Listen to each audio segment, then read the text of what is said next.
Ya, estamos grabando, ¿ya? Para que, no sé, po, estamos grabando, sépanlo. ¿Se ve? ¿Se ve esta cuestión? Estamos, ya, veo a Tristán haciendo así, y los demás, ya, bacán, ahí vi a la mamá, ya está. Me encanta ver sus caritas, de verdad, muchas gracias por poner las cámaras, son como el mejor apaño del planeta haciendo eso.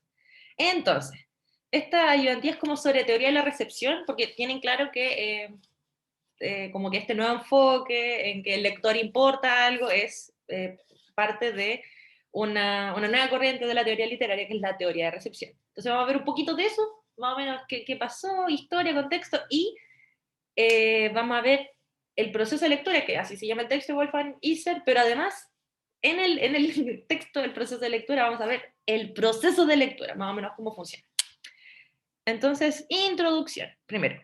Y todo esto es la parte que está copy-paste del apunte de Juan. ¿De qué hablamos cuando hablamos de estética de la recepción y en qué momento surge? Pasa que la estética de la recepción es un movimiento teórico como todo, como el formalismo, como el estructuralismo, como también la teoría literaria marxista.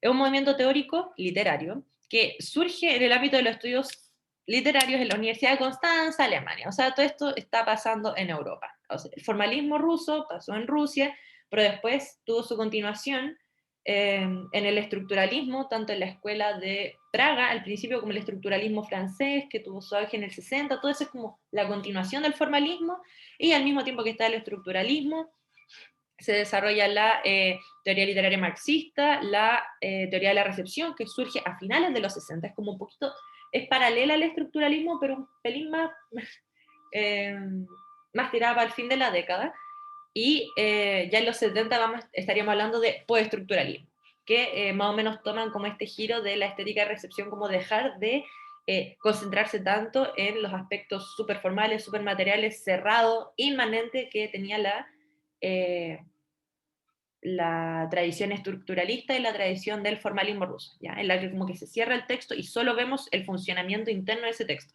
sin hablar de su relación, la relación que tiene este texto con la historia, como relaciones como la representación, o mucho menos se hablaba del lector, ¿ya? Antes del formalismo, ¿se acuerdan de la crítica que hacía el formalismo? Que era así como, bueno, en realidad los textos literarios no se ven en sí mismos, entonces se fijan solo en las intenciones autoriales, la psicología del autor o como aspectos históricos que se ven representados en los textos. Ven, entonces antes la literatura no se veía como un material cerrado en sí mismo, sino que solo se veía afuera. Pero esa afuera nunca incluyó de manera significativa al lector. Lo que hace la teoría de la recepción es por primera vez decirle así como al estructuralismo y al formalismo, oye, te fuiste en la bola, te encerraste mucho en el texto, en verdad los textos igual algo hacen, ¿cachai? Con el mundo, como que igual lo representan, y también pareciera que su sentido, y la propuesta de la estética de la recepción va a ser que el sentido no está encerrado ni contenido en el texto mismo, sino que se construye en la concreción que la concreción que efectúan, que realizan los lectores, ¿ya? Entonces, bueno, me fui la bola, siempre pasa esto está en el guión más en un rato, pero teoría de la recepción, año 68, Alemania, todo está pasando en Europa, muy eurocéntrica la cuestión. ¿Qué hace esta perspectiva de estudio? Como les dije, pone su foco en la recepción. ¿Qué quiere decir esto? Que pone su foco en la figura del lector y en las diferentes actividades mentales que están implicadas en el proceso de la lectura, en el proceso de lectura de los textos literarios. Y va a entender que el lector juega un rol activo en la producción de sentidos en torno al texto y a la creación de la obra literaria, ¿ya? El lector crea significados. Algo súper importante que quiero decir acá, nosotros vamos a hablar todo el rato del énfasis que da la teoría de la recepción al lector, como su foco está en el lector, su foco está en la recepción, el lector es bacán, crea sentidos, pero no es que la teoría de la recepción olvide como las características materiales de los textos, no es que diga que el polo artístico, como vamos a ver después, sea menos importante, solo que dice, loco, pero han ignorado como casi la mitad de la obra, más o menos donde se da la mitad de la pega de construir sentido, que son los lectores. Entonces, por eso el énfasis está tan puesto en el hecho de la recepción, porque históricamente no había tenido ese énfasis, ¿ya? Pero ellos reconocen que tanto la estructura interior de los textos es importante y forma parte de las condiciones que crean sentido, pero que no son suficientes si no la entendemos con la pega que hacemos los lectores. Chan, chan, chan, chan. Entonces, ya, acá estamos todavía en la historia, en el cuento de la teoría de la recepción. ¿Qué pasa? Que se puede considerar a la teoría de la recepción como uno de los intentos para ir más allá del estructuralismo como perspectiva de análisis de la literatura, ¿ya? Y como le había dicho, a pesar de que trata de ir más allá, en verdad se están dando cronológicamente al mismo tiempo, ¿ya? Entonces no necesariamente va después o es como una evolución. Y hay dos grandes nombres en la teoría de la recepción. Nosotros solo vemos a Husserl porque se describe, se plantea en un punto de vista sincrónico. ¿Se acuerdan de lo que era sincrónico? Como en el momento, es como un corte en el tiempo presente, ¿ya? Sincronía. Es como, esto lo plantea Saussure. Uno le saca una foto al lenguaje y lo analiza en esa foto de ese momento, ¿ya? Pero también hay otra perspectiva que es ver al lenguaje, estoy hablando de Saussure en este caso, al lenguaje de manera diacrónica. ¿Y qué sería diacrónica? Es comparar estas distintas fotografías del lenguaje, es decir, ver cómo cambia en el tiempo. ¿Ya? Entonces, una perspectiva diacrónica es como más sinónimo de una perspectiva histórica y una perspectiva sincrónica es como una manera, una perspectiva de estudiar las cosas en el presente, un estado en un momento dado. Entonces, Husserl sería como trataría de entender esto desde una perspectiva más sincrónica, como describir cómo ocurre el proceso de lectura, pero hay otro nombre que se llama, no me acuerdo del nombre, pero en bola como Hans algo Jauss, Jauss es el apellido, pero Hans, digamos Hans Herbert Jauss, de verdad no me acuerdo, qué terrible. Él va a ser también parte de la teoría de la recepción, pero va a hablar desde una perspectiva diacrónica, ¿ya? Es decir, una perspectiva histórica sobre cómo, y él va a plantear el concepto de horizonte de expectativas, que es cómo nosotros los lectores leemos también influenciados por lo que ya hemos leído y como en la parte histórica, en el momento de la historia que estamos leyendo. Ponte tú, súper mi ejemplo, burdísimos, pero algo que podría explicar la idea de Jauss es que un lector de la Edad Media no va a esperar de sus textos que alguien pueda salir trans o que la novela pueda salir como una novela de ciencia ficción, ¿se entiende? Como que los personajes, él no se está esperando por ningún motivo, no está en su horizonte de expectativas de la lectura que alguien se vaya a otro planeta porque, no sé, todo gira alrededor de la Tierra y la Tierra es como lo único que existe y ya, se entiende, como que hay un horizonte de expectativa y nosotros en nuestra propia época tenemos un horizonte de expectativa en el que caben no muchas más cosas, pero cosas distintas de las que nos podríamos haber esperado 2 siglos antes, 5 siglos antes, etcétera, etcétera. ¿Ya? Y también cosas que nosotros no nos logramos imaginar que probablemente va a estar en el horizonte de expectativas de lecturas futuras. Entonces, chan, chan, chan, chan. Bueno, son dos nombres. Nosotros vemos a Husserl, ya se lo comenté nomás, que es una perspectiva histórica que plantea esto de los horizontes de expectativa de la lectura.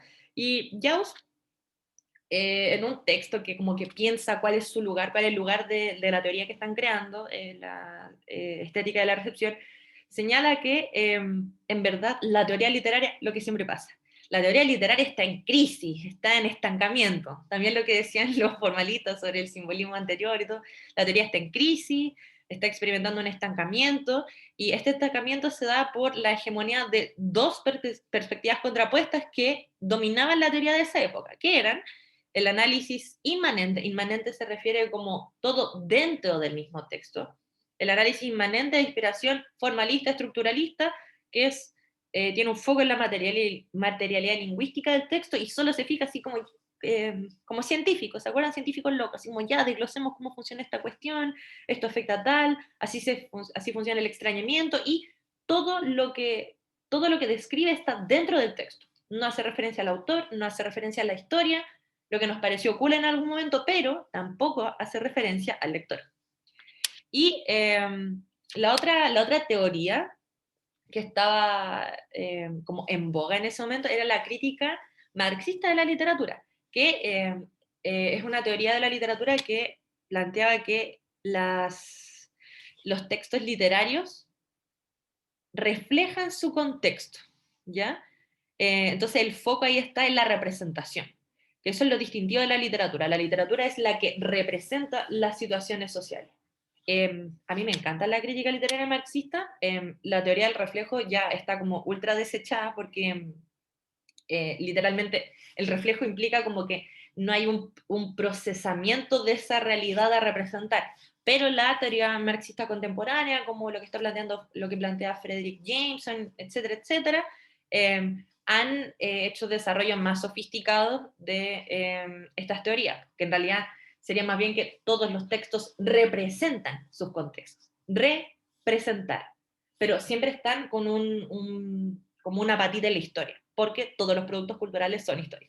En fin, es que, perdón por esa pequeña digresión, pero la cuestión es que teoría de la recepción dice, chao con la representación, o ese foco no es suficiente, también chao con el estructuralismo, ver el funcionamiento interno de la obra tampoco nos dice mucho sobre la creación de sentido, entonces, ¿dónde vamos a poner el foco? Dicen los integrantes de la estética de la recepción, vamos a poner el foco en algo que no se le ha prestado atención nunca antes y es en el lector. Y vamos a teorizar cómo el lector apaña, se compromete con la construcción de sentido, con la construcción de significado de los textos, que ahora no va a estar solo dentro de los textos ni tampoco en la historia, sino en la interpretación de cada lector.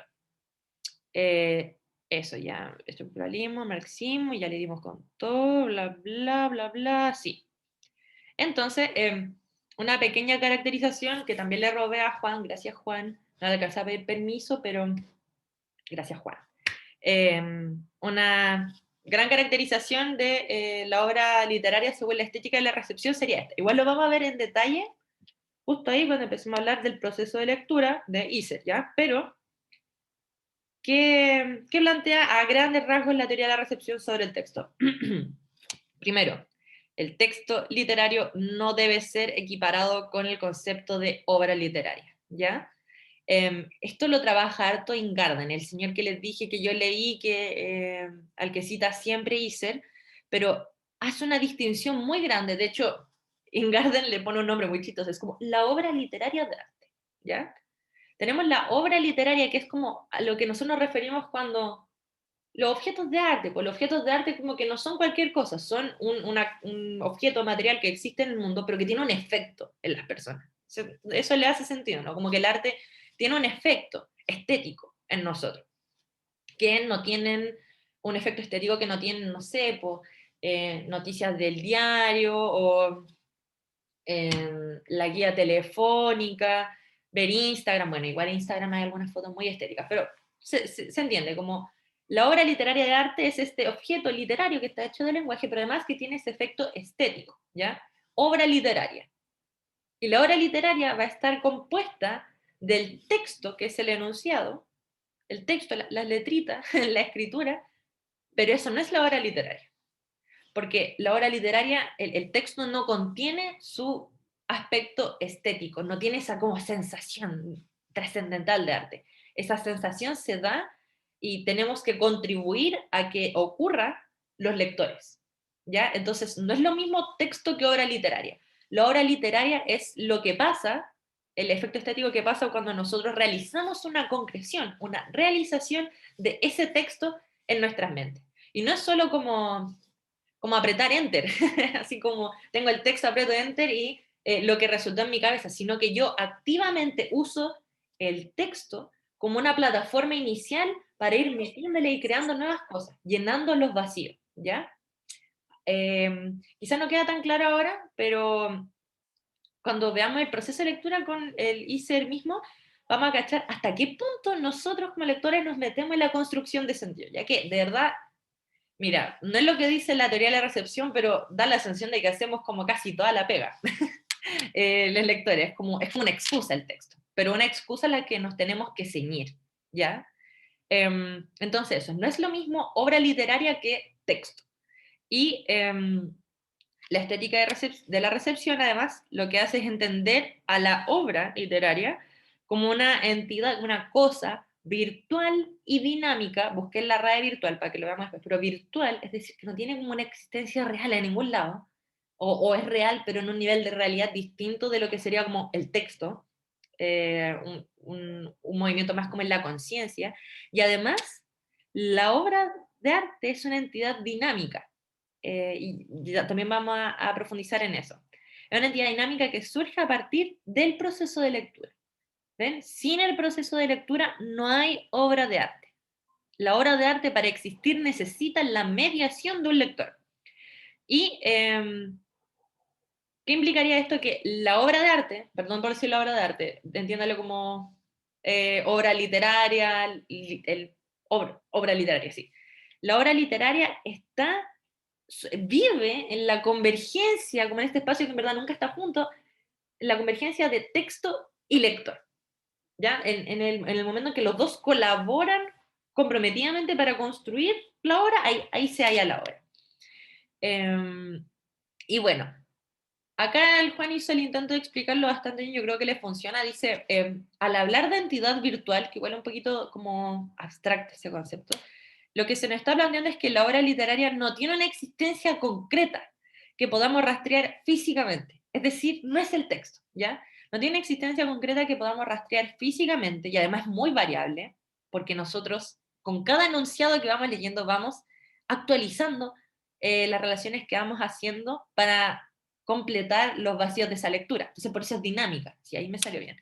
Por eso es dinámica, inestable, y que sea virtual implica que no tiene existencia concreta que se pueda rastrear como en la realidad física. Y que en verdad la obra surge al nivel de la conciencia del receptor, lector, del texto literario, ¿ya? Entonces, claro, la obra literaria es caracterizada como una entidad virtual y dinámica, en tanto su construcción, eso es lo que le había adelantado, no es estática e inamovible durante el proceso de lectura. Sí, maravilloso. ¿Y qué puse yo? Ya, ¿qué implica esto? Que la teoría de la recepción, después de todo lo que hablamos, propone una nueva mirada de las obras literarias. Propone una nueva mirada donde el lector es muy, muy relevante, de hecho, central en la interpretación y en la construcción de sentido, ¿ya? Es decir, que en verdad la obra literaria no era el texto, no existe sin un lector. Es bastante radical el planteamiento porque descentra un poco la existencia de la obra literaria. Antes la obra literaria era como literal solo el texto y después se dieron cuenta que existían como distintas versiones de ese texto y cada uno era una obra literaria distinta. ¿Ya? A ver, los voy a agrandar acá. Ahí veo a la Sara, a la Mona, al Benja, a Tristán. Cuéntenme. Ustedes y los demás, por supuesto. Es que es más fácil dirigirse a las caras. Sorry. Discriminación así online, perdónenme, pero es lo que hizo mi cerebro automáticamente. Lo voy a agrandar. ¡Chuta! Ah, ya, filo, voy a dejar de compartir un segundo. Les veo. ¿Alguna duda, comentario? ¿Se cacha más o menos así como la historia? ¿Dónde estamos? ¿Qué es lo importante? El lector. El lector. ¿Sí? Ya, bacán. Em, Dale, dale. es que me quedó como rondando lo último que dijiste, porque efectivamente el texto nos ha costado caleta. Y no, así. Y como que habíamos postulado cuando estábamos haciendo el borrador, como que se reescribía la obra, pero este reescribir la obra es reescribir el significado. Así como, en vez de darle como, ah, no, es que el autor solo quiere decir esto, darle múltiples significados. Ah, ¿O no? ¿qué te referirías con reescribir la obra? Porque la sensación que me da con la noción de reescritura es como de borrón y cuenta nueva. Y creo que no es esa la noción que yo querría destacar. Entiendo que reescritura también tiene una noción súper buena en la que apunta a la como súper implicación y compromiso de los lectores. ¿Cachai? Yo creo que la palabra reescritura resuelve muy bien ese problema, pero lo que hacemos como lectores no es descartar en modo alguno lo que está en el texto. lo que pasa, y lo vamos a ver ahora, es que el texto, que pareciera ser tan completo y nosotros nos imaginamos como que describe en tantos niveles lo que nos estamos imaginando, en verdad no es así, sino que tiene muchísimos vacíos. Y no vacíos solo como, yo creo que los más fáciles de imaginar son los referenciales, así como, bueno, y Javiera volvió a su casa y la mona le abrió la puerta, como que uno puede imaginarse a la Javiera y a la mona y la casa, cada lector, de manera como absolutamente distinta. Pero no vamos a desmentir que hay una casa, que hay una Javiera y que hay una mona y que hubo esa acción. Ese vacío es como de lo más evidente, pero ahora vamos a ver que también hay vacíos en cada relación entre enunciados del texto, ¿ya? Así como cada frase o cada, como, no sé, más elemental, como cada sujeto en relación con otro, nosotros damos por sentada cierta relación y probablemente muchos de nosotros leemos más o menos de la misma manera, pero contribuimos también a construir sentido aportando la relación entre esos enunciados. Pero entonces tenemos tanta libertad, porque hay tantos vacíos en el texto que como que hasta ahí llegamos, hasta ahí llega la acción del lector. En ningún momento habría como un descreer del texto, ¿cachai? Entonces, quizás cambiaría eso como de la reescritura, porque no es que nosotros desafiemos al texto, sino que nos damos cuenta de su impotencia, una cosa así como, oye, en verdad no lo decía y todo, y como que yo estoy haciendo casi toda la pega, pero te estáis basando en el texto, ¿cachai? Eso. Igual lo vamos a ver ahora como en el detalle del proceso de lectura, y voy y vuelvo que me están maullando. Lili, ¿qué pasa? ¿Ya? ¿Sí o no? Sí, ya, ven. Estoy en clase, rápido, rápido.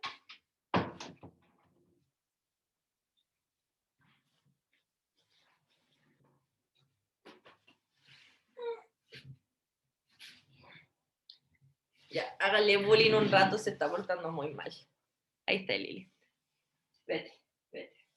¿Alguna otra duda? Sara, ¿te quedó claro ahí? Así como, o como una pequeña dirección para sapearlo después. Ya. Interludio tierno. Sí. Ahí está la guatona, quería irse a la ventana. Ya voy a seguir compartiendo pantalla si es que no hay más dudas. Mona, segura que no tenía una duda, siento que tenéis cara como de duda. Así como que con sospecha. Dudo de todo el Ah, texto, en ya. verdad. Ya, bacán. Quizá era una duda sobre mi gata. Se llama Lili. ¿Qué iba a hacer? Compartir pantalla. Compartir pantalla. Teoría de la recepción. Estamos. Entonces, y aquí ya estamos más o menos, no parafraseando, pero como dialogando directamente, como en el orden que planteaba las cosas, hice. Primero, el proceso de lectura, en verdad, o lo que hace la teoría de la recepción, en verdad, es no fijarse solo en el texto de la obra literaria, sino también en los actos de su recepción. Y me gusta cómo lo menciona acá, porque esto ya lo habíamos dicho, pero dice los actos, como que da cuenta de que en verdad el proceso de lectura, como sea en el tiempo, se construye de sucesivos actos de recepción. Y ahí vamos a ir cachando cómo se relaciona con el dinamismo de la lectura que habíamos planteado antes. Lili. Fila. Ya. Además, plantea Iser, la actualización del texto es un acto de concreción. La lectura, el proceso de lectura da realidad a la obra literaria. Que, claro, no sé si entienden bien como el concepto de actualización. Es más que nada como que uno lee una cosa, un enunciado, y uno crea lo que dice Iser un correlato intencional. Como que, no quiero usar la palabra interpretación, porque interpretación es como para un sentido más global, pero como que le da sentido a ese enunciado. Un sentido que tiene una connotación, porque el sentido por sí solo no tiene como un referente demasiado claro. Tiene tantos vacíos que nosotros tenemos que tomar decisiones en cada nivel del enunciado. Tomar decisiones y como ya, ok, esto refiere a esto y ir creando hipótesis. Entonces, el texto por sí solo es como una posibilidad de realización. ¿Y qué es lo que hace el lector en cada uno de esos enunciados? entre las posibilidades de enunciación que tiene, dice, ok, elijo esto, hipotetizo esto, lo concreto en mi conciencia de tal y tal manera. Entonces, a eso se refiere, como que el texto, el enunciado, que es en realidad como una materia que incluye muchas posibilidades, lo que hace el lector es tomarlo y le asigna una de esas posibilidades, lo concreta, lo actualiza, ¿ya? A eso se refiere, con concreción. Y claro, con esta concreción nosotros vamos como dibujando nuestra versión, llenando esos vacíos, vamos dibujando nuestra versión de ese texto literario, y esa versión sería la obra literaria.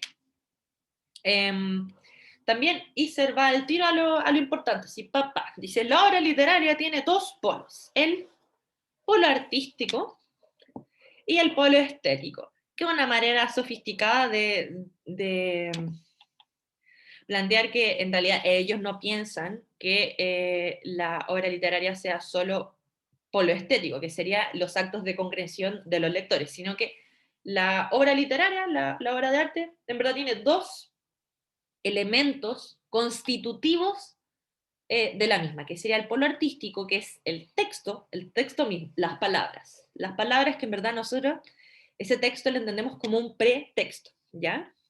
Me gusta usar esa noción, así como el texto es un pretexto, es como lo que yo voy a utilizar para pasarme el rollo correspondiente en la lectura.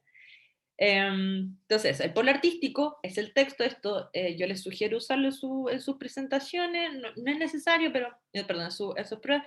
Polo artístico es el texto que crea el autor, queda escrito, el que uno compra, texto, y el polo estético es la concreción realizada por el lector. Recordemos que estético, la palabra estética, ya lo habíamos visto antes, refiere al acto de percepción. Se puede usar como sinónimo de arte, pero también el arte justamente estos objetos que se perciben de manera distinta. ¿Se acuerdan de lo que decía, no me acuerdo si era Eichmann o Shklovsky, pero que decía en el formalismo ruso que el propósito del arte era la desautomatización de la percepción y sentir que la piedra es piedra y todo ese rollo? Eso es lo estético, ¿cachai? Entonces el polo estético de la percepción necesariamente ocurre en el lector, ¿ya? ¿Qué más dice? Chan, chan. Ya. Iser señala también que la obra literaria requiere, como le había dicho, de sus dos polos. Una manera bien burda de explicarlo es que sin texto, que sería el polo artístico, no hay concreción. Porque, y esto es súper importante, yo también lo pondría en la prueba, uno no dice cualquier cosa, pues claro, o sea, está el texto y uno no es que no desafía la cuestión autoritaria, pero uno no va y contradice al texto, pues, sino como que no leáis, pues crea tus propios cuentos, ¿cachai? Pero si estáis leyendo, asumes como verdad lo que está en el texto, pero utilizas los espacios de los vacíos para construir sentido, ¿ya? Entonces, sin texto, no habría concreción, porque yo no tendría un enunciado sobre el cual pasarme rollo, no tendría un enunciado sobre el cual elegir entre las posibilidades que me ofrece ese enunciado. Sin texto no hay concreción, y sin concreción el texto no cobra vida como obra literaria.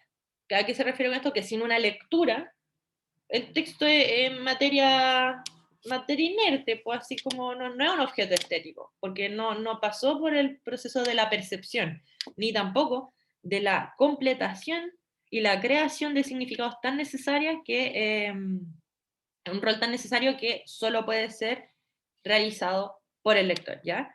Y acá les puse ojo que en verdad es el texto el que condiciona la concreción, ¿ya? Que no vamos creando la obra literaria de la nada. Leer implica como cierto, según la teoría de la restricción, leer implica cierto grado de restricción que se limita a las posibilidades que te da cada uno de los enunciados que ya está escrito.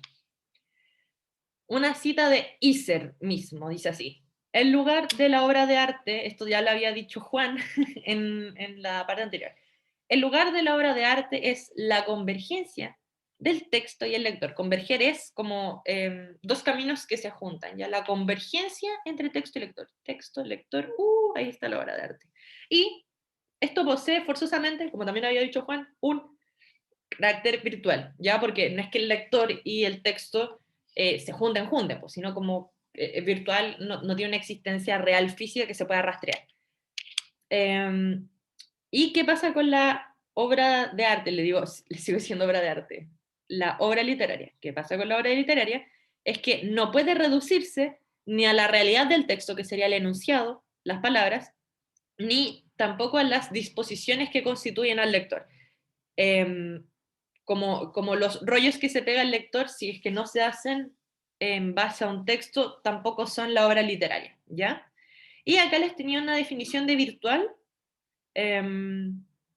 como de la RAE, más de otra página, y después así como cómo lo podemos entender nosotros en este contexto. Dice así, virtual significa que tiene existencia aparente y no real, ¿ya? La segunda acepción es que dice potencial, se refiere a algo que tiene la virtud, el potencial de lograr algo. Tiene la capacidad, pero en un estado presente no lo ha hecho aún, ¿ya? Y esta noción yo creo que es súper importante para entender como la virtualidad del texto, porque en verdad como pareciera como que en realidad nunca hay una versión definitiva. Lo que más se acercaría a una versión definitiva es cuando nos terminamos la novela.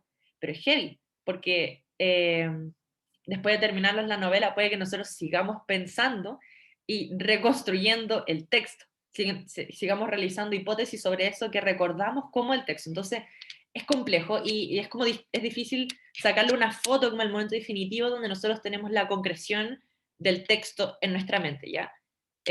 Por eso, la virtud, tiene la virtud de ser algo que en verdad no ocurre. Y tercera acepción, virtual significa que no se concreta en realidad, aunque reúne, eso es lo que había dicho, que no se concreta en la realidad, aunque reúne las condiciones para ello, ¿ya? Para concretarse en la realidad. Podría hacerlo, es una posibilidad, una potencialidad. Y en nuestro caso, cuando estamos caracterizando a la obra literaria, yo les puse que significaría más o menos que la obra literaria existe en esta convergencia entre lector y texto, pero existe en otro nivel de realidad que es efímera, le puse, porque en el proceso de lectura vamos siempre cambiando nuestra hipótesis del texto según los enunciados comprueben o no la hipótesis que teníamos sobre las relaciones que implicaban al enunciado anterior. Entonces, efímera y puntual también en el proceso de lectura. Y, bueno, esto lo señala Iser, gracias a esa virtualidad, que sería una condición de existencia que nunca se concreta por completo, gracias a esa virtualidad, a ese espacio como no físico de la obra literaria, sino como que está a nivel de conciencia, la obra de arte es dinámica a lo largo del proceso de lectura. Esto quiere decir, si yo voy al principio de la novela, la versión que tengo de la obra literaria es distinta cuando estoy en la mitad de la novela y es distinta cuando me termino la novela y bueno, es más complicado hablar de qué pasa después de que ya, no sé, un mes de que me terminé la novela, pero sigo pasándome rollos con la cuestión, esa también sería otra versión, ¿ya? Por eso dinámico. Y, bueno, ya le había dicho que esto es porque constantemente uno va cambiando las hipótesis, le pongo yo. Iser no usa esas palabras, pero las hipótesis que uno como lector va realizando en torno al texto, ¿ya? Y, bueno, como les dijo Matías, el gran profe Matías en su clase, el texto es letra muerta. Me gusta el dramatismo de esta wea porque es cierto, el texto es letra muerta hasta la lectura. Y no es obra literaria, ¿ya? Si no hay una lectura, no es obra, ¿ya? Eso, hacer esa distinción también es como bien útil para, no sé si para la prueba, pero como para entender el espíritu de la teoría de la recepción, ¿cachai? Como que el lector es necesario, es una instancia necesaria de co-creación. Y miren, acá puse un ejemplo con Tristán, perdón, Tristán, es lo que se me ocurrió. Ya, un ejemplo con Tristán, dice así. Tristán fue y pidió una bebida en el kiosco, ¿ya? Enunciado básico. Una línea. ¿Cuántas palabras? 1, 2, 3, 4, 5, 6, 9. 9 palabras. Y ya, no miren la pantalla, no la miren, por favor, no miren porque ahí está como el ejercicio. Pero cuéntenme qué se imaginan ustedes. No miren la pantalla, por favor. ¿Qué se imaginan ustedes con este? Tristán fue y pidió una bebida en el kiosco. Por favor, exijo, ¿cómo se llama? Hipotetización a un nivel bien básico, ya como que no se pasen rollo al tiro, pues la idea es pasándose rollos después. En el nivel más básico, ¿qué significa ese enunciado?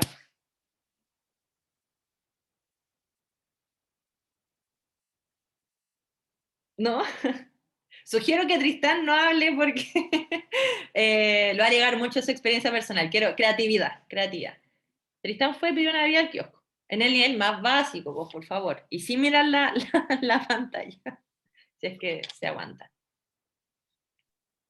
Que Tristán, o un sujeto que se llama Tristán, te dirija a un lugar específico en busca de algo, una bebida.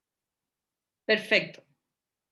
Me encanta esa porque es exactamente lo que yo pensé cuando estaba pensando así como en un enunciado básico. Y ¿qué es lo que pasa acá? Lo primero que hacemos nosotros es relacionar el fue con pedir.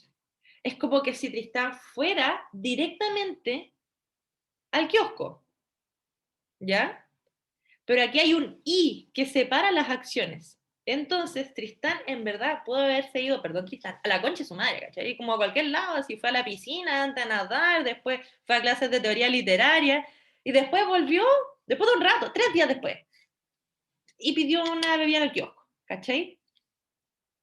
Esto suena súper trivial, pero no es trivial, porque nosotros pensamos que esta frase tiene una... ¿Se acuerdan de la diferencia entre denotar y connotar? Como que connotar implica una intención y denotar es como el significado mismo referencial de la cuestión. La verdad es que nosotros hubiéramos pensado que acá, que Tristán en un mismo instante fue y pide una bebida, no sé, en el kiosco de Cangrejo, que es lo que me imaginé yo, eh, forma parte de la misma acción, pero eso no está escrito. Hay un vacío en el que nosotros, si el texto sigue y nos deja como comprobar la otra hipótesis, podría ser que Tristán en verdad fue a la U, fue a la U, dolor, la echo de menos, perdón, fue a la U o fue a la piscina, pero esa es una relación. Lo que quiero apuntar con eso es que nosotros hasta en el nivel más básico de enunciado estamos relacionando hipotéticamente enunciados. Esa relación no está dada en ese pequeño texto que les puse yo. Entonces, nosotros ahí estamos llenando un vacío. Estamos llenando un vacío porque tenemos tan poco texto, tenemos tan poco sobre lo cual construirnos una historia, que puta, no me voy a pasar rollos y que ya filo, con lo que tengo lo voy a asociar. Pues si se fue y vio una vida en el kiosco, asumo que habrá ido al kiosco porque de esa manera tengo como un pequeño hecho relacionado de la manera más consistente y coherente posible y yo puedo describir todo ese momento, sin vacío. ¿Se dan cuenta? Nuestra mente quiere resolver esos vacíos. ¿Para qué voy a dejar cosas pendientes si aquí tengo una hipótesis que, o sea, puedo realizar una hipótesis que me resuelva estos vacíos? Tristán fue al kiosco y ahí pidió una bebida. ¿Ya?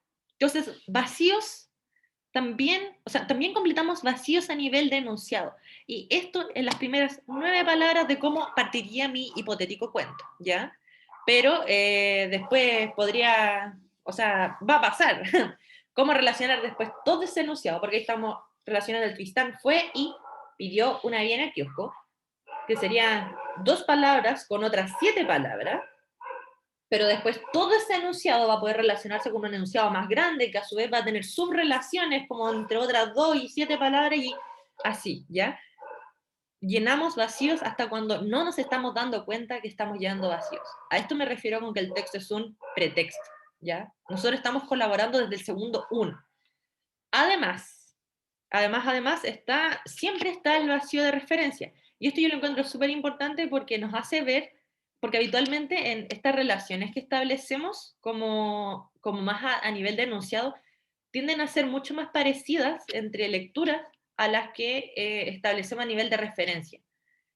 ¿Cómo se imaginan a Tristán? Bueno, lamentablemente ahí está, se puede ver, me lo imagino así, pero ¿cómo se imagina a Tristán? ¿Cómo se imaginan la bebida? Ay, de hecho yo había puesto pésimo, con una Coca-Cola.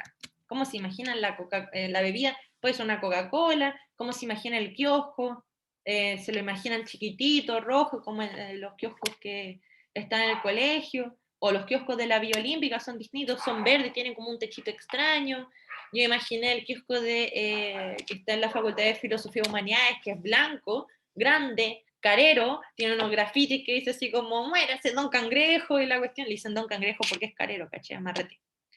Y la comida no es tan buena, pero es como un buen espacio igual, porque hay bonobón, café, como cuando hace frío en el agua. En fin, me da digresión, pero a nivel de imagen nos imaginamos cosas distintas. Y eso es muy difícil, o sea, no creo que sea muy difícil, creo que es imposible que nos imaginemos físicamente el mismo objeto. Entonces, solo por eso, solo por los vacíos a nivel de referencia, ya las lecturas son infinitas. Por lo menos en el detalle de cómo son los objetos a los que está refiriendo.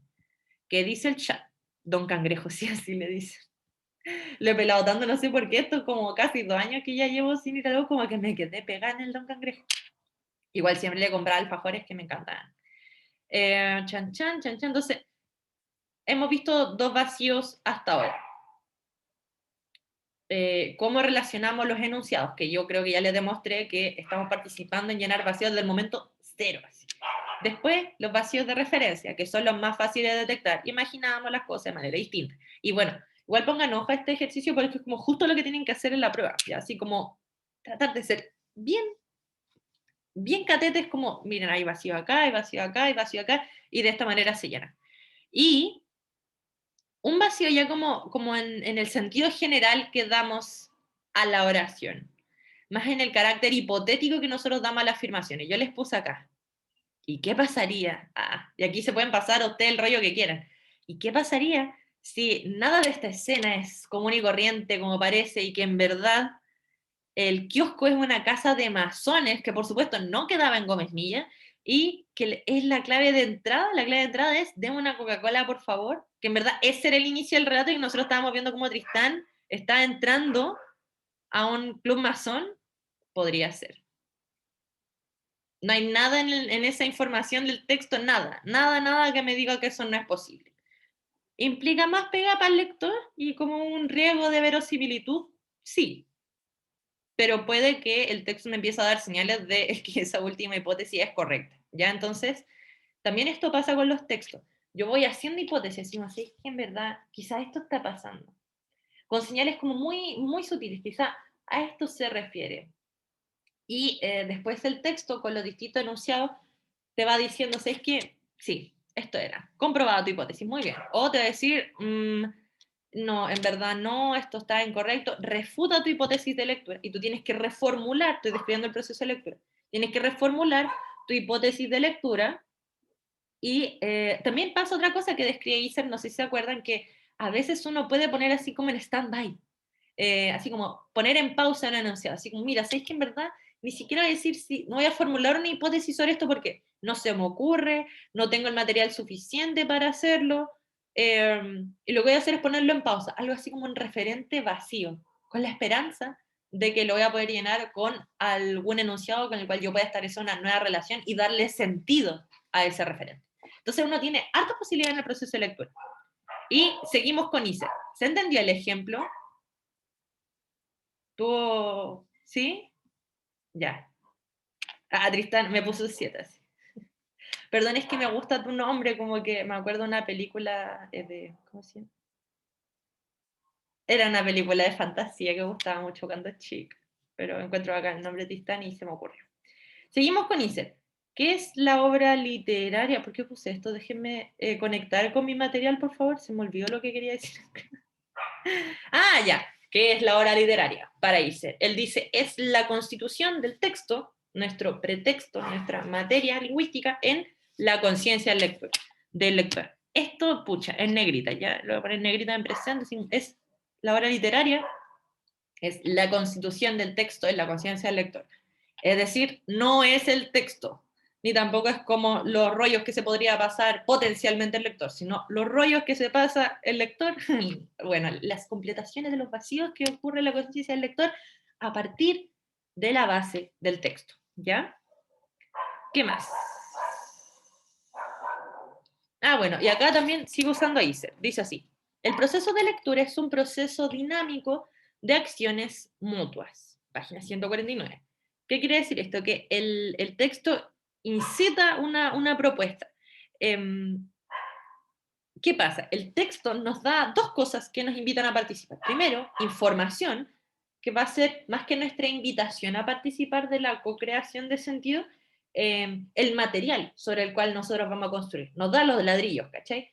pero además de darnos los ladrillos, nos da como el incentivo para hacer la casa, po. Nos dice, además, y para eso el incentivo son los vacíos que deliberadamente deja en el texto, porque es en los vacíos donde puede ingresar el lector a, como lo hicimos ahora, a crear sentido, a crear significado.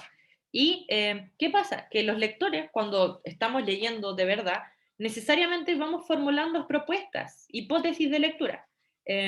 Lo que Iser propone como correlato intencional, ¿ya? El correlato intencional sería como, tengo un enunciado, como el que vimos de Tristán, tenemos un enunciado, y ese enunciado tiene un correlato. Correlato es como un... Ay, no sé cómo definirlo, es como un relato paralelo, ¿ya? Está este enunciado y el correlato es un relato paralelo, el Benja hizo así, un relato paralelo, pero que incluye nuestra intencionalidad. Entonces, el enunciado, ¿se acuerdan que yo le dije el enunciado como pretexto? En realidad un texto, pero como pretexto para que nosotros lo llenemos, tiene un mundo de posibilidades, que nosotros tenemos que ver cuál de esas posibilidades vamos a elegir. Y el correlato intencional es cuando el lector se moja el potito y dice, ¿sabéis que voy a elegir esta posibilidad? Y lo voy a dirigir con esta intención hacia ese lado, porque yo creo que esta es la relación que está planteando el texto entre este y este enunciado. Entonces, nosotros como lectores vamos creando correlatos intencionales, que es un relato paralelo, pero nuestra versión de ese mismo enunciado, y esos correlatos intencionales van variando, po. Cuando yo hice un correlato intencional y después me doy cuenta que algo en esa intención o en esa dirección o en esa relación estaba mal o como que va perdiendo verosimilitud, digo así como, ya, no. Y cambio el correlato intencional que tenía de algo que ya está en el pasado. Y bueno, el texto va comprobando o refutando esta intención que nosotros vamos dando en estos correlatos intencionales a esos enunciados que están en el texto. Después voy a entrar un poco en detalle sobre cómo vamos modificando el recuerdo de lo que pasa en la obra literaria, pero más o menos funciona así. ¿Qué pasa?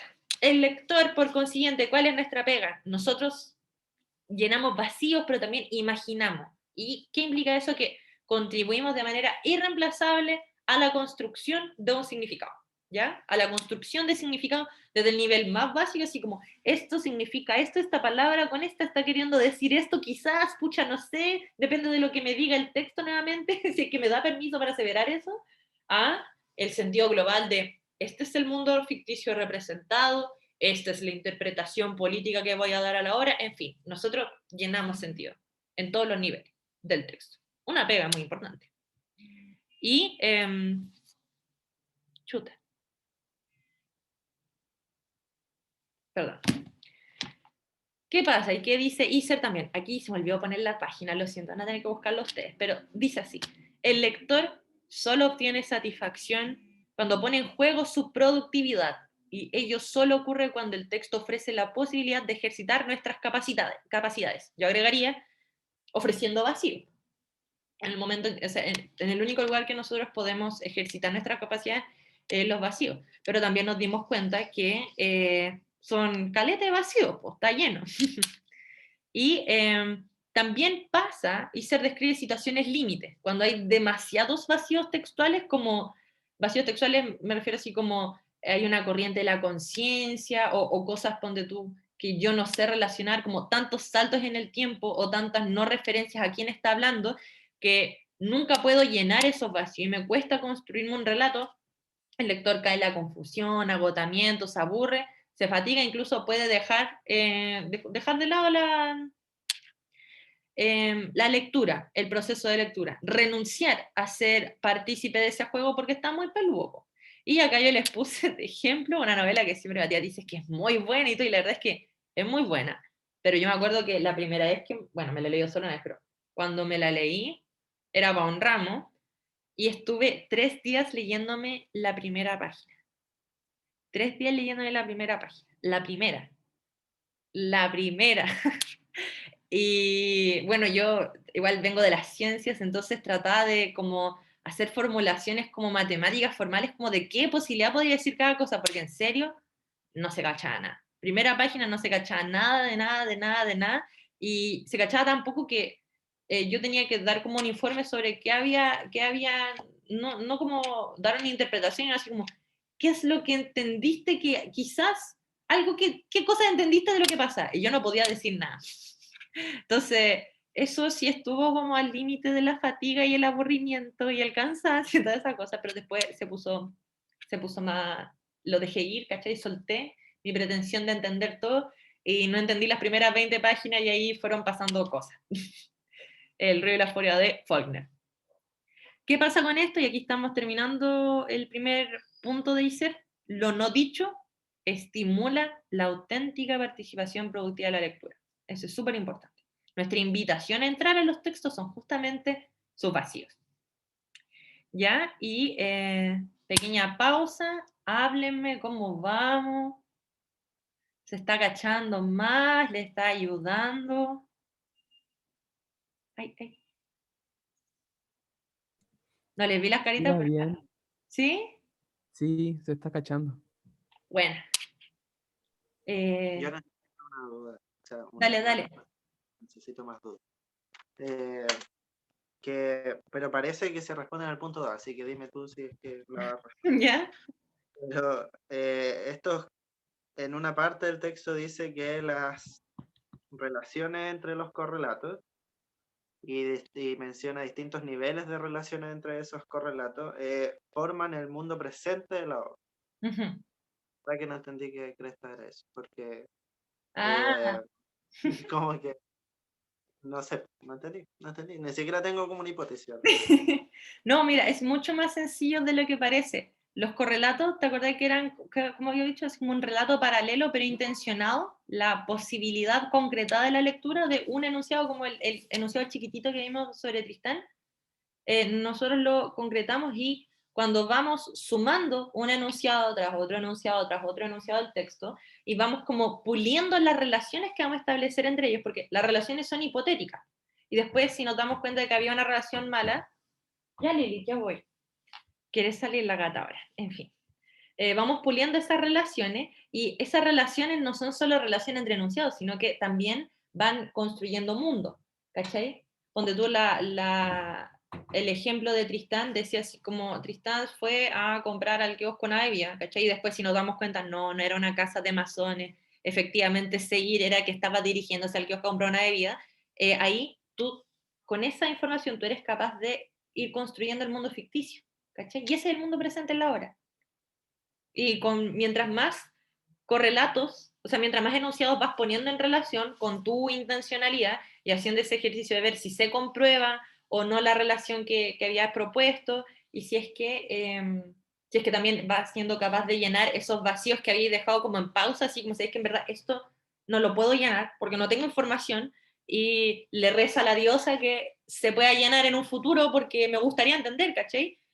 Cuando vais logrando eso, aunque sea parcialmente, se va construyendo el mundo. Porque el mundo son los referentes, pero también son relaciones, ¿cachai? Porque ponte tú, esta relación de tiempo, si nosotros hubiéramos dicho que fue a la piscina y después volvió 3 meses después al kiosco, el mundo incluiría como una temporalidad mucho más grande, ¿cachai?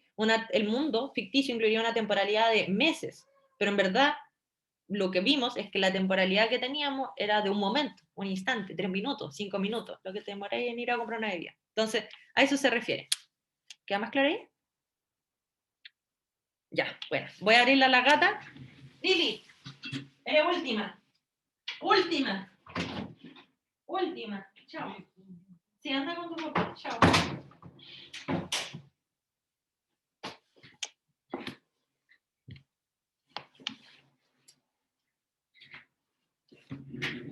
Bueno, ¿alguna otra duda? Muchas gracias por preguntarme, Benja. Yo creo que eso funcionó bien. ¿Sí, no? Hay muchas dudas, pero no sé si todas tienen respuesta.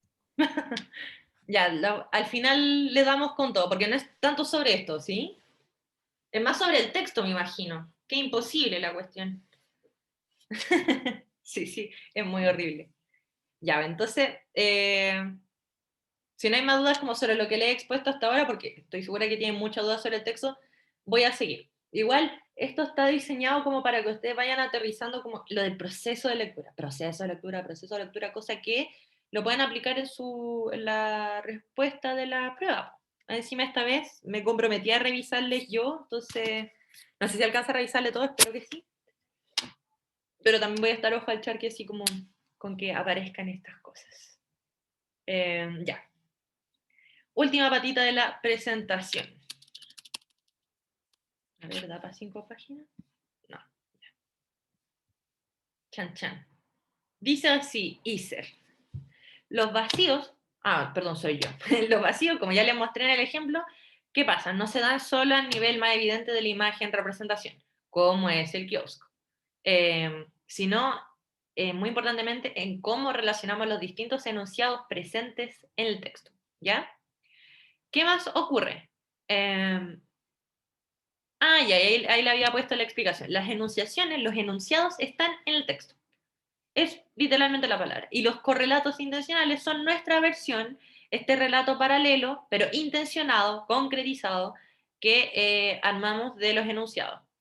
Y a esto se refiere con una concreción dinámica del lector, porque nosotros los correlatos intencionales que vamos haciendo no son una versión invariable, ¿cachai? Puede cambiar, y de hecho va a ir cambiando para tratar de adecuarse a lo que va después, a los enunciados que van a aparecer nuevamente en el texto. Y justamente eso que había preguntado el Benja, la suma de los correlatos intencionales es el mundo presente en la obra, que es el mundo ficticio. Porque uno va poniendo estos correlatos en relación y se va asentando cuál va a ser nuestra significación y nuestra puesta en relación de eso enunciado. Entonces eso nos hace imaginar una forma en cómo se ve el mundo ficticio, qué relaciones tienen los personajes en ese mundo ficticio, cuáles son los acontecimientos que pasan en ese mundo ficticio, cuál es la temporalidad de ese mundo ficticio. Eso va cobrando forma a medida que vamos leyendo y poniendo en relación estos correlatos intencionales que, les recuerdo, son nuestra versión del enunciado. Porque, como se dieron cuenta en el ejemplo de Tristán, tenemos que tomar decisiones en cada momento del enunciado. No es como que yo leo la novela y digo así como, bueno, entonces de aquí, que ya tengo todo el texto, voy a llenar acá, y esta es la versión definitiva. No, vamos construyendo de manera dinámica y parcial a medida que vamos leyendo. Y otra cita de Iser en este sentido dice así: cada correlato individual de enunciado prefigura es referirse a que condiciona, determina es como muy, muy sólido y sin posibilidad, pero prefigura es que condiciona un horizonte determinado, que sería como un horizonte de perspectivas, un horizonte que es lo que yo creo que va a pasar, para dónde se dirige el texto. Prefigura un horizonte determinado, el cual se convierte enseguida en una pantalla sobre la que se proyecta el correlato siguiente, transformándose inevitablemente el horizonte. ¿Qué quiere decir esto? A partir de un enunciado, uno siempre se está imaginando un qué va a pasar, ¿ya? Ese qué va a pasar a nivel local, así como uno se imagina un horizonte como, no sé, por el ejemplo de Tristán compra una bebida y yo sé que le va a pasar algo, ¿cachai? Como que va a haber alguna otra acción. Y después nos damos cuenta de que no hay una acción en el mundo, porque eso sería un horizonte, ya como con esa información que tenemos, Tristán se fue y pidió una bebida en el kiosco. Lo más probable es que, no sé, pues si ustedes se imaginaron que el kiosco estaba en la universidad, vamos a pensar que algo le va a pasar como a nivel de acción en la universidad, pero nos veríamos obligadas a cambiar de horizonte si es que nos diéramos cuenta que en verdad el relato, el siguiente enunciado, es como un monólogo interior de Tristán. O se pone a describir como con ultra detalle 7 páginas la Coca-Cola, ¿cachai? Así como, pucha, yo no me esperaba esto. ¿Se entiende? Así como entonces, bueno, esto pasó y mi horizonte va a cambiar radicalmente, porque voy a decir, mira, esta es una cuestión al estilo de James Joyce. Ya no sé qué esperar. No, mentira. Pero va a ser al estilo James Joyce, entonces ya me imagino como otra clase de acciones, si se da tanto tiempo, tanto detalle en describir como un objeto, como una lata de Coca-Cola, quizás yo antes pensaba que la historia, con solo el enunciado que teníamos, esa historia iba a poder desarrollarse en un tiempo normal, de historia como una semana, un año, pero ahora que ve con tanto detalle los objetos, quizá estoy dispuesto a que haga como lo que pasa en el texto de Joyce, que, no sé, 200 páginas, 1000 páginas describan un día. Se dan cuenta como que los horizontes de temporalidad, de qué es lo que va a pasar, cambian. Y cuando cambian, pueden cambiar solo con un enunciado. Se dan cuenta así como con un enunciado que hace detalle en la descripción de la lata de Coca-Cola. Cambia y ese horizonte nuevo también puede volver a cambiar con otro enunciado. Nosotros vamos modificando y transformando inevitablemente qué es lo que esperamos que va a ser lo inmediatamente siguiente. Y también el horizonte como más a largo plazo que nos vamos imaginando, así como, sí, la novela va para este lado. Es un romance, es una aventura de ciencia ficción, es una novela existencial, ¿caché? Como el horizonte, nuestra expectativa y lo que nosotros creemos va a suceder, va sí o sí cambiando, porque no le achuntamos nunca a la primera y siempre nuestra hipótesis también está incompleta, nunca es como exhaustiva, entonces siempre se va modificando. Y claro, las expectativas que nosotros tenemos, los horizontes que nos vamos dibujando, planificando, pueden cumplirse o no cumplirse. Y si no se cumplen, pucha, el texto me está diciendo, no, te refuto tu hipótesis, entonces hazte otra mejor, hazte otra que se adecue más a los enunciados de este texto. Y aquí les ponía, esto también menciona Isel, que hay, más allá de hipótesis que se comprueban o que no se comprueban, también está esa otro modo, esta otra como formulación del proceso de lectura, es que hay cosas que dejamos como en pausa. Decimos, ok, esto es una representación vacía por ahora, que yo no voy a llenar inmediatamente este vacío, porque siento que no tengo la información necesaria para hacerlo y además no entorpece como la línea general de actos que me estoy dibujando, porque hay vacíos que a veces por muy poca información que tengamos decidimos llenar igual, porque si no, es tan poca la información que tengo que no podría avanzar en el texto. ¿Cachai? Entonces, ahí depende, pero hay veces que nosotros dejamos vacíos como en pausa, decimos, ya, yo confío que esto yo lo voy a poder resolver, que lo voy a poder llenar con un sentido propio, que se base en las cosas que aparecen en el texto en el futuro. Y ya, esto también es muy interesante. ¿Qué pasa? Lo recordado, española, lo recordado dictamina, determina el horizonte. Y lo recordado es lo que nosotros nos vamos creando de imagen como de pasado de la historia. Nosotros vamos leyendo y vamos, no sé, pues recordando cierta información. Harry Potter, ya, sí, Hermione, Harry, Ron son amigos, Hagrid anda por ahí, a Harry no lo quieren los papás, Hogwarts es la raja, va recordando cosas que se pueden modificar también, ¿cachai? Como, en verdad, no sé, porque Hermione no era amiga de Harry Potter, no sé, cualquier cuestión, como que te aparece algo en el enunciado que altera ese recuerdo que tú tenías porque ese recuerdo era de carácter hipotético. Nosotros nos hicimos esa idea de recuerdo de lo que estaba pasando en la novela, en el cuento, no con toda la información. Y a medida que nosotros encontramos una información nueva que quizás refute ese recuerdo, lo que nosotros creemos que estaba pasando en la novela, se modifica. ¿Y qué pasa si se modifica ese recuerdo? También va a modificar nuestro horizonte de expectativas, lo que creemos que va a pasar inmediatamente después o en un plazo más largo.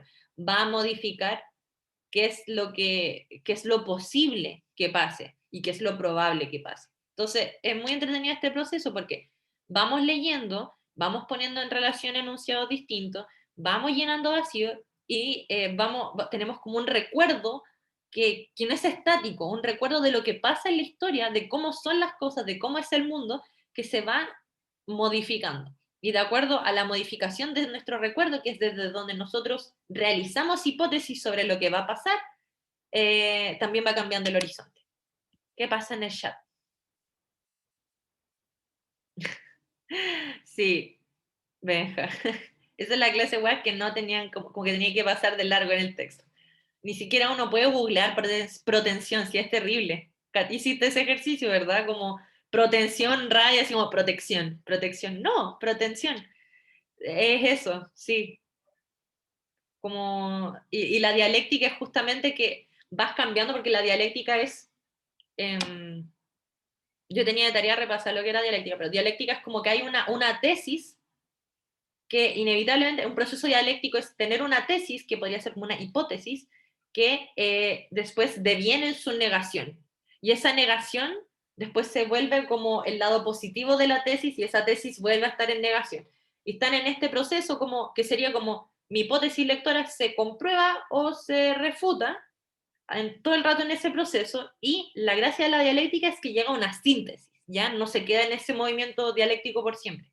La idea es llegar a una síntesis que sería como la imagen que nosotros tenemos de la obra literaria al final de la lectura. Es eso. Eso sería la dialéctica protensión-retención. Según lo que entiendo. Igual, o sea, si hay una palabra que no se puede googlear y los profes no te decimos qué es, como que tú tranquilo, ¿cachai? Eso es parte como del 70% que no hay que entender del texto. Pero sí, es un movimiento dinámico, dialéctico. Dale, Benja. ¿Qué es? Es que, ya bueno, sí, era difícil, igual googleé un poquitito, era como la página que más simple creo que me dio la definición, era como lo que espera ser percibido, decía. ¿La Eh, protensión, de verdad? la protensión era como lo que espera ser percibido y la retención era lo que ya fue percibido. Y creo que ahí igual no es nada difícil de Maravilloso. entender. No, No ¿en sé. qué página lo encontraste? Yo lo he buscado como un año y medio. Te juro que era de esos blogs como que hacen personas que nadie conoce. Ah, Así, ya, sí, no era como algo de fiar. Porque yo era trato un así como, paper ni nada por el estilo, era un blog. ah, Eh, en la deep web, así como, que es la protensión. Ya, buena. eh, Sí, pero con totalmente. respecto a eso, igual tengo bueno, es que me estoy adelantando porque sé que eso viene después, pero estamos entendiendo la pretensión como lo que espera ser percibido. Después, Iser menciona una distinción entre la imagen que se construye como percepción y la imagen que se construye como representación, indicando que supuestamente lo que nosotros estamos construyendo permanentemente es la representación. Es una Oh, imagen que no me acuerdo representa. de esa parte. Es desde el 3 para adelante. Entonces, es súper fuerte porque entendiendo entonces que la protensión es como lo que esperamos percibir, lo que esperamos llenar, entre comillas, si lo ponemos Ajá. otras palabras. Después se me quebró todo ese panorama, hasta ahí iba entendiendo y dije, ya, es difícil, pero va bien. Y después como que hace esta nueva distinción entre distintos tipos de imágenes que No, construir y omite el que 3, omite el 3. De hecho, yo solo hice mi resumen hasta el 2. Mi instrucción es omite el 3, de verdad, porque está dialogando en un nivel con otro modelo que crea elabora otras categorías de comprensión hermenéutica, de la interpretación, que es lo que ya les decía del modelo de Ingarden.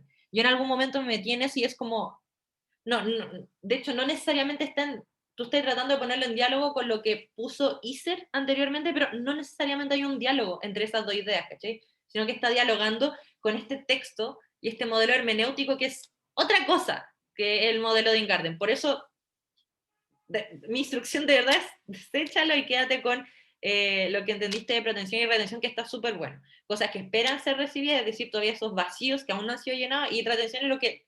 Y me gusta la palabra retención en ese sentido porque es como que igual hay un intento del lector de que eso que llenaste como que no se escape, ¿cachai? Como que no se vuelva a vaciar, porque tiene un carácter dinámico, ¿cachai? Como que otro enunciado que leas en el futuro podría decirte así como, no, sabéis que esta cuestión ya no se puede retener, tienes que vaciarlo de nuevo y que sea susceptible de protensión. Pero quédate con eso, ¿ya? no se Y, olvida. En ¿ah? todo caso, igual insinúa que las retenciones no son fijas, Sí, po, sí, totalmente. se están olvidando y construyendo. No, bacán. De verdad felicito como ese nivel de lectura y hay que meterse a foros, parece. Protensión. Bacán. Eh, Se me olvidó dónde iba. ¿Te parece que siga, Benja? ¿Les parece a los demás que siga? ¿Sí? Ya. Lo recordado dictamina el horizonte. Vacíos que aún no llenamos, lo recordado determina el horizonte, ya. Lo recordado se va modificando y vamos estableciendo nuevas relaciones. Y acá otra cita de Husserl. Él dice lo siguiente. En razón de los elementos de indeterminación, cada correlato de un enunciado prefigura la correlación siguiente, que es lo que hemos estado hablando todo el rato. Cada posibilidad que nosotros concretamos de un enunciado nos va como solidificándose o vamos hipotetizando una lectura. Y esa hipótesis necesariamente va a afectar a cómo recibimos los siguientes enunciados, porque vamos a tratar de recibir los enunciados que vienen en relación a la hipótesis que ya tenemos. No es que los intentemos forzar, pero vamos a ir interpretándolo, dándole un sentido en esa dirección hasta que el texto nos diga sí, vas bien, o te diga, pucha, ¿sabes que en verdad esa forma en la que estabas relacionando los enunciados no tiene futuro en esta lectura, porque se contradice en tal y tal parte, ¿ya? Entonces, las versiones que nosotros vamos creando con estos correlatos intencionales de cada enunciado van afectando en cadena a los nuevos correlatos intencionales de los nuevos enunciados que vayan apareciendo. Y bueno, eso necesariamente también va afectando al horizonte de lectura, al horizonte de acontecimientos que estamos creando, ¿ya? Y lo último que quería señalar es referirme brevemente al concepto de polifonía, por si a alguien le interesó, no es central ni nada, pero Husserl se refiere a que los enunciados menciona que los enunciados son polifónicos, y esto se refiere a que en verdad pareciera como no es un discurso argumentativo, yo me imagino que en realidad todos los textos largos son polifónicos,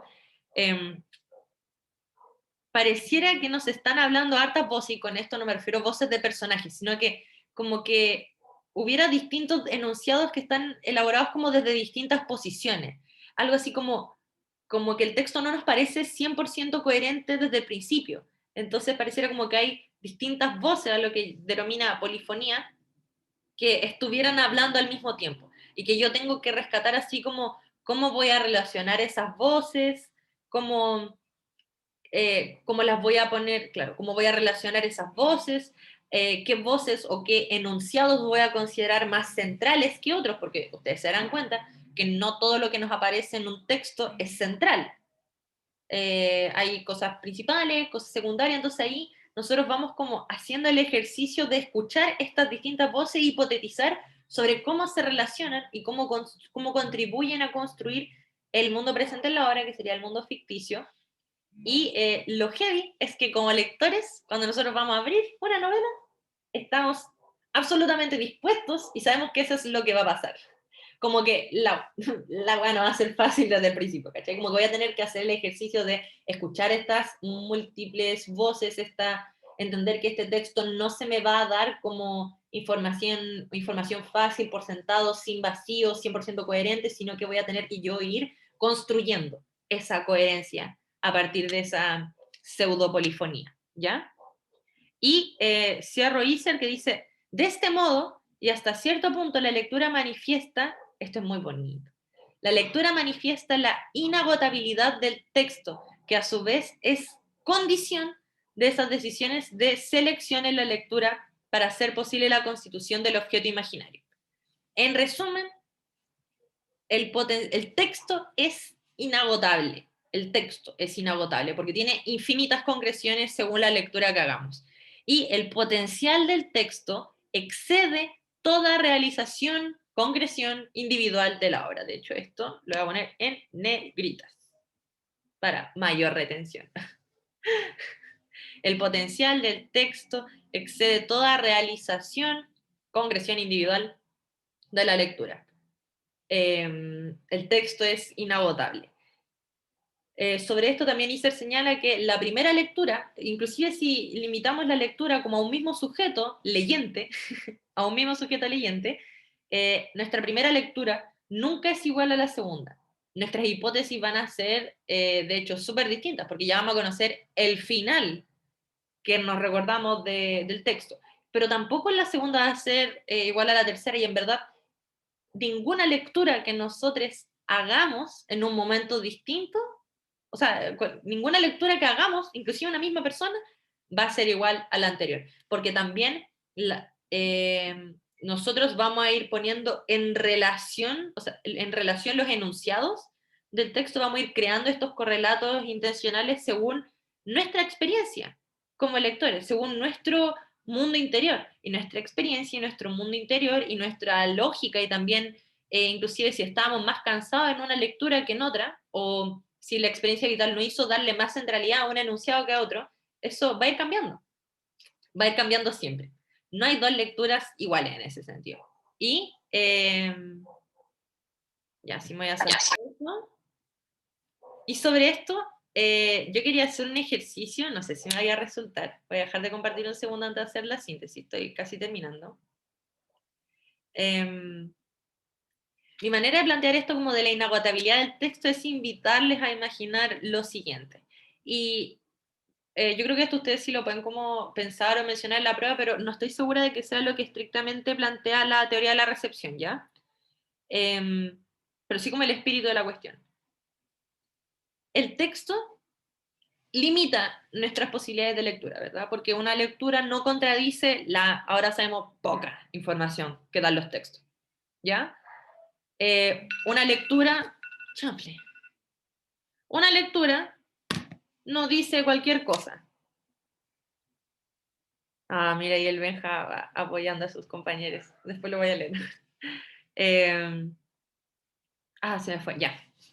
El texto limita, constriñe nuestras posibilidades de lectura, obviamente, porque es la materia sobre la cual vamos a hacer nuestra creación de sentido y todo. Pero las lecturas que podemos hacer sobre ese texto son infinitas. Por ejemplo, solo por el hecho de que, ni siquiera como relacionar los enunciados de manera distinta, sino que solo por el hecho de que cada vez nos vamos a imaginar de manera distinta los referentes, como el kiosco, como la casa, como los personajes, eso es imposible que lo hagamos una y otra vez de manera distinta porque las imágenes que tenemos en la cabeza no son como imágenes exactas, ¿ya?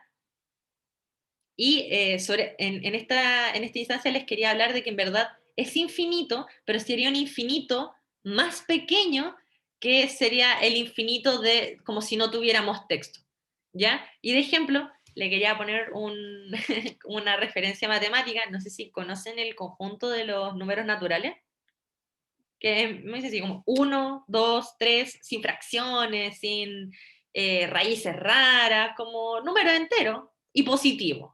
1, 2, 3, 4 hasta el infinito. Se dan cuenta que el conjunto de los naturales es infinito, ¿verdad?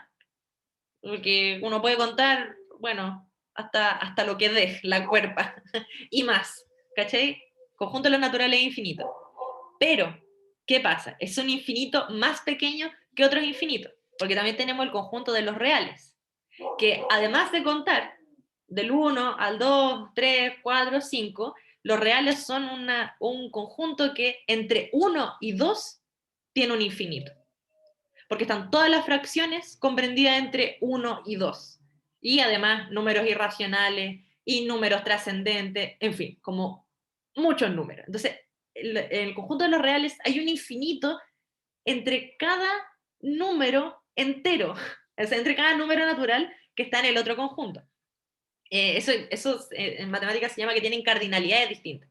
Mi invitación es a pensarlo así como que el texto tiene infinitas interpretaciones, pero es infinito como son infinitos los números naturales, ¿cachai? Como que tiene restricciones. No hay un infinito entre 1 y 2.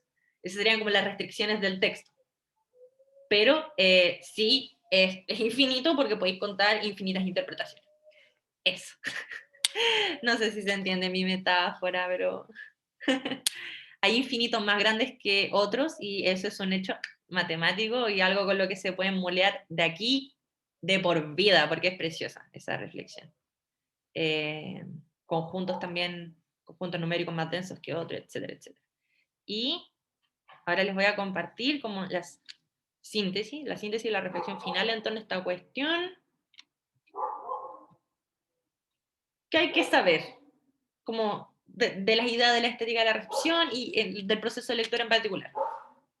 1. Uy, como que, a ver. Okay. Primero, la obra literaria de arte, como le dicen Garden, como le dice Ise, pero la obra literaria ya, la obra literaria, tiene dos polos igualmente fundamentales, que son el polo artístico, que es el texto, y el polo estético, que es la concreción del texto que hace el lector, que es prácticamente toda la hueá que acabamos de ver, ¿ya? Texto, concreción del lector. Dos polos fundamentales, ahí, si no era 4. Otro hecho fundamental, el lector es co-creador de la obra literaria. No le falta el respeto al texto, sigue el texto, pero el texto en verdad es cualquier cosa, o sea, tiene mucho vacío. Entonces, usando como guía el material textual, contribuye a construir sentidos sobre ese mismo texto. Además, como vimos y como de verdad agradezco mucho que nos ayudó Benjamín, me ayudó en algo que yo no había logrado resolver porque no lo había encontrado en internet, lo de la pretensión y la retención. También eso se puede resumir en palabras más sencillas como el proceso de lectura es dinámico, es decir, va cambiando en el tiempo, va arrepintiéndose de la hipótesis que había hecho antes, va llenando vacíos que no había llenado en tal momento, es dinámico y también dialéctico. Esto de que hacemos una hipótesis de lectura, después vemos si esa hipótesis se niega, está en un, así como es un ejercicio dialéctico en el sentido de que el lector propone, hace propuestas de lectura y el texto dice, pucha, no, o pucha, sí, pero vaya sí, proposición, propone el lector, el texto dice sí o no, el lector vuelve a proponer, el texto dice sí o no, el texto vuelve a proponer, perdón, el lector vuelve a proponer, el texto dice sí o no, y ahí vamos llegando a una síntesis, así como, ya, ok, texto y lector estamos de acuerdo en que más o menos esto pasa. Eso se da más o menos al final de la obra. Y este mismo proceso implica que hacemos hipótesis que pueden ser confirmadas o refutadas de lectura, vamos poniendo en relación los enunciados de manera que vamos construyendo nuestra propia versión intencionada de cada enunciado, que eso eran los correlatos intencionales, vamos también dejando vacíos pendientes, referentes vacíos sin llenar, esperando que se puedan llenar en un momento futuro. ¿Qué más? Y bueno, el horizonte de lectura también va cambiando constantemente, va cambiando en función de cómo vamos modificando nuestro recuerdo, porque nuestro recuerdo está compuesto de estas hipótesis que hemos formulado de lo que creemos se supone que pasa en el texto. Entonces, la hipótesis se confirmó, genial, entonces mi recuerdo está como en un nivel más sólido, pero igual cualquier enunciado lo puede refutar más adelante. Piensen que, no sé, lleváis 100 páginas leyendo y justo antes del fin del capítulo te dice, y todo lo que he escrito hasta ahora es mentira. Ahora te voy a contar la verdad. Y yo decía como, ¿what? ¿Caché? Imagínense esa situación. Todo lo que habéis recordado, toda la construcción que te hiciste, no es parte del mundo. O sea, es parte del mundo en el sentido como que es parte de la imaginación del protagonista. Pero ahí te ves obligado a modificar todo lo recordado y crear otro nuevo horizonte de lectura, que en ese caso además incluiría como la no completa fiabilidad del narrador. Y bueno, entonces lo que recordamos va cambiando y según cambia lo recordado también va cambiando los horizontes que nos dibujamos de lectura, de lo que puede pasar. Otro punto, no todas las interpretaciones son posibles. ¿Ya? No todas las interpretaciones son posibles, no las que niegan o contradicen la poca información que te da el texto. ¿Qué quiere decir esto? No se puede decir cualquier cosa que vaya en contra de las directrices que nos da el texto. El sentido que vayamos a proponer tiene que tener tiene que tener alguna relación basal con el texto. Pero una vez que hayamos tenido en base al texto, es decir, tenemos el conjunto de los naturales, una vez que tengamos en base al texto, sí se pueden hacer infinitas lecturas. Es decir, que hay infinitos más grandes que otros. Y ahí lo tenía que decir, hablar del conjunto de los números naturales, las instrucciones. Ups. Y bueno, lo último es que el enfoque de la teoría de la recepción es el énfasis en la recepción, tal como indica su nombre. El lector, el énfasis está en el lector. El lector está en el centro, dicen, sé que la historia, antes nadie lo pescó, yo voy a hablar del lector, y en verdad el lector es que él pone como la mitad de la pega en la construcción de sentido. Y Por consiguiente, el texto se entiende ahora como inagotable en sus lecturas. Tiene inagotables obras literarias de artes asociadas a un mismo texto. Y chiques, muchas gracias por su atención. Hemos terminado.